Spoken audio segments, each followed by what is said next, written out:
Hey guys, this is Gerry O reporting for Kids First. Right now, Steve Michelson, who is an award-winning executive producer of many amazing documentaries. He's also the executive producer for the Fund for Sustainable Tomorrows, which helps many amazing and incredible issue-based documentaries come into reality. He's also recently started an online course with the world-famous Ringling College called Making Media That Matters. Steve, thanks so much for being with us today. Happy to be here, Gerry. So the first question I want to ask is, before all of this, you are at One Pass, where a lot of the greatest artists in digital media got their start. So could you talk about how you started there and why you want to get into this business at all? Well, I have 5 generations now in the media. My grandfather was one of the first to distribute the RCA phonograph album. My kids are in the media. Even my grandkids are now involved with social media. So it's in the DNA.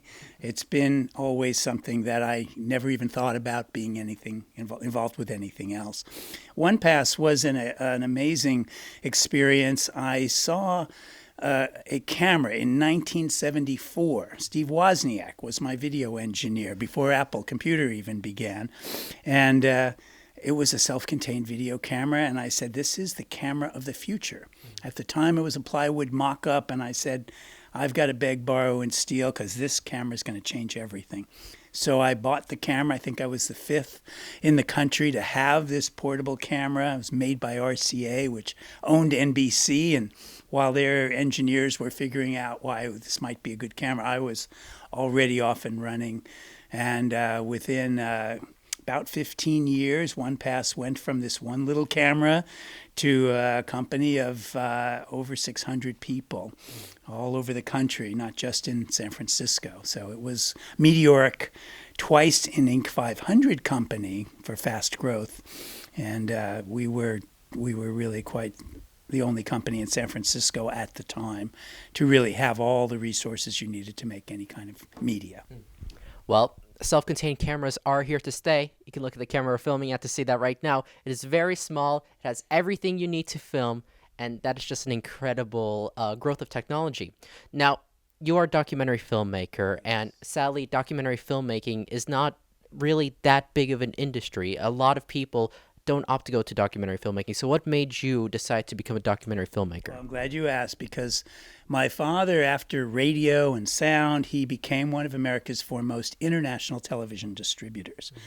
And I used to question him from the time I was 14. I would say, Dad, why do you have to show Americans looking so unintelligent?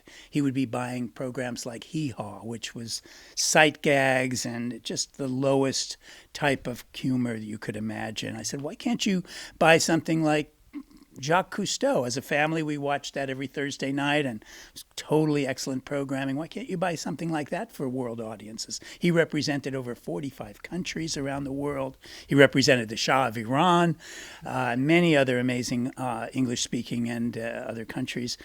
And he always said, people come home, they want to kick back, they don't want to solve the world's problems. They just want to have a beer and be entertained. That was his answer, and was pretty much the answer for a long time. I had other ideas, and moving here to San Francisco was an opportunity to join what was the largest enclave of documentary filmmakers in the country, over 3,500 of them in the 1970s when I moved here. And KQED, our public television station at the time, was the center of production for all of that kind of work.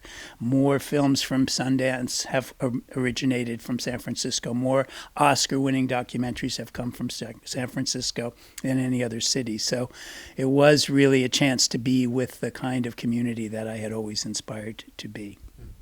Something that I often think about, because I'm also a film critic at Kids First, and I have reviewed some documentaries, and something that I always struggled with was the ethics of documentary filmmaking. Not only if you should tell or show a person's life where they may not want to have that part shown, but also what is the responsibility, if a documentarian should just show, if they should try to show how to solve something. So in your opinion, what is the ethical duty of a documentarian?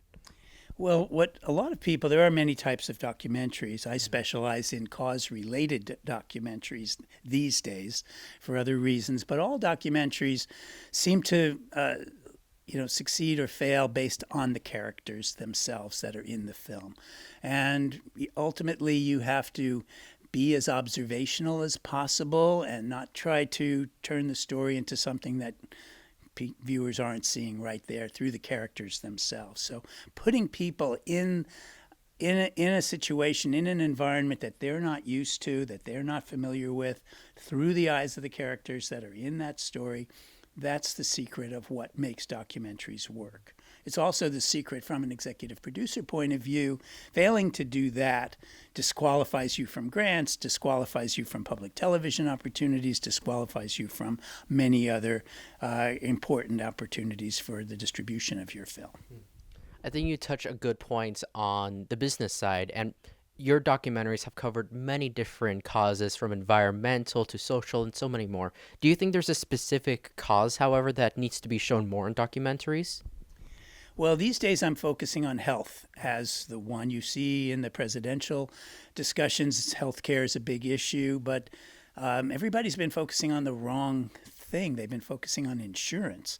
Really, we have a sick care system. We need a healthcare wellness system.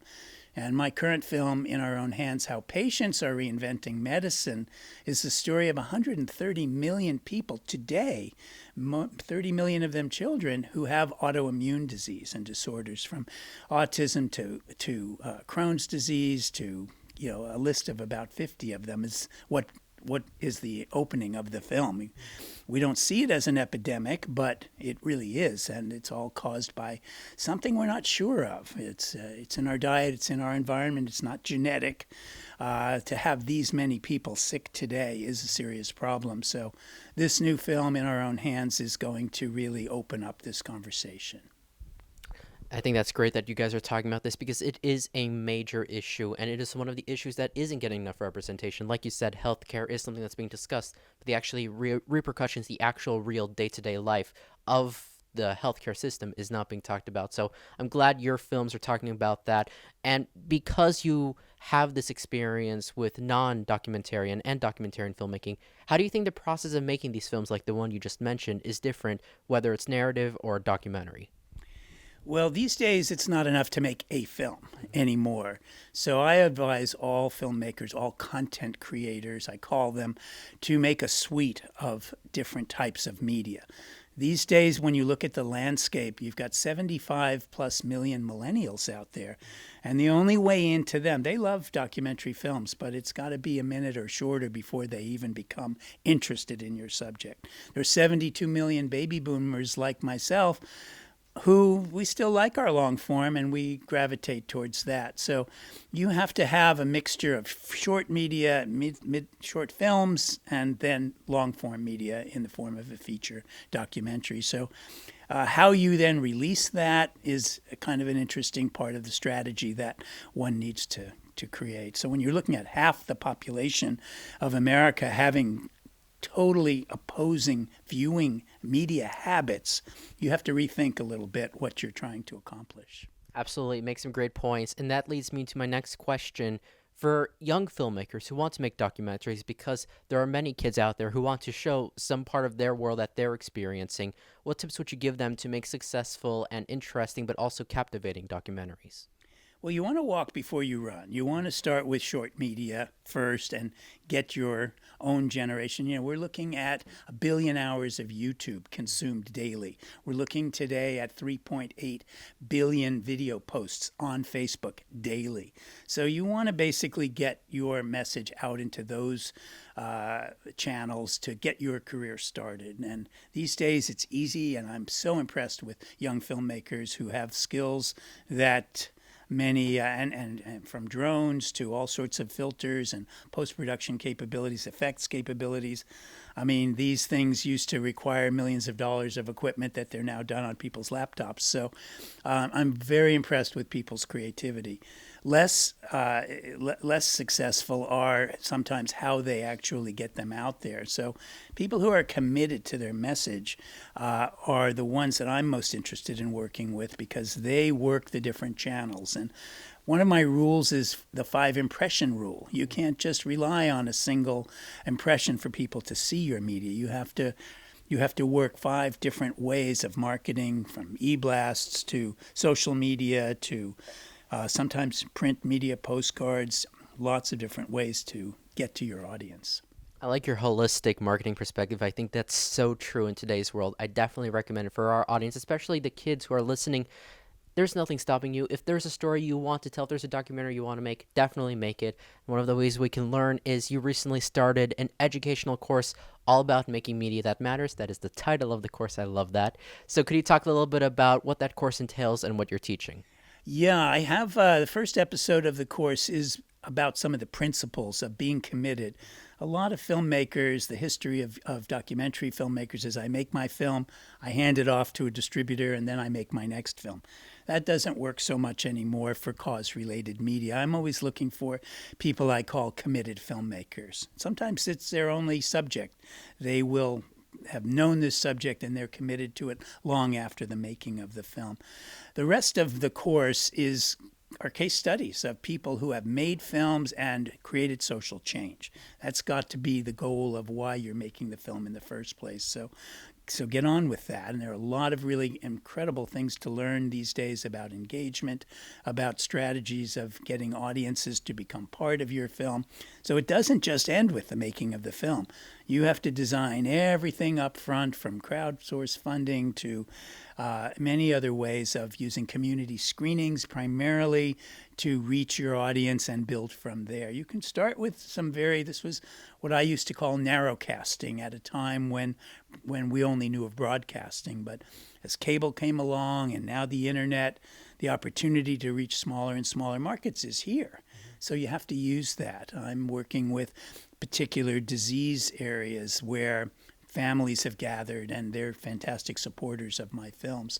So I'm teaching the next generation of documentarians how to think out of the box, how to think about the committed story and the social change they want to accomplish. And then it's not just about making the film, it's about extracting from the film clips and creating trailers and social media elements and building an entire network, an entire suite of media to roll out one's campaign. It's really all about the campaign. Definitely seems so, and thank you so much for talking to us all about the world of documentary filmmaking.